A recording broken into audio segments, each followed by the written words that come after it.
Lakini jambo moja la msingi ambalo tungependa kusisitiza ni kwamba leo jioni tunafanya mazoezi katika uwanja wa Kirumba. Mara mwisho ilitokea sintofahamu baada ya viongozi wa Pamba kung'ang'ania kukaa uwanjani wakati tunafanya mazoezi, na badala yake ikaleta rabsha nyingi kweli kweli. Tunawaomba wasimamizi wa mchezo huu wazingatie kanuni zinavyotaka.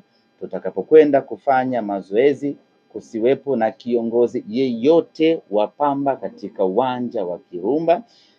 Wamekuwa na tabia kujisingizia vyeo, mimi sijui meneja wa CCM sijui nini, mimi sijui meneja wa kitu gani, mimi sijui nini, ili mradi tu kujipa halali wa kukaa uwanjani wakati sisi tunafanya mazoezi. Ni wakati wetu wa kufanya mazoezi. Tukimaliza kila mmoja atarejea hapo Kirumba kuja kuendelea na shughuli zake. Naamini kabisa tukizingatia hilo tutaepusha vitu vingi, na hiki sio kama tunaomba msaada, hiki ni kanuni. Kwa tunaomba kanuni izingatiwe, tupewe nafasi tufanye mazoezi yetu kwa utulivu. Tukimaliza wataendelea na mipango yao. Baada ya kusema hayo, niseme asanteni sana.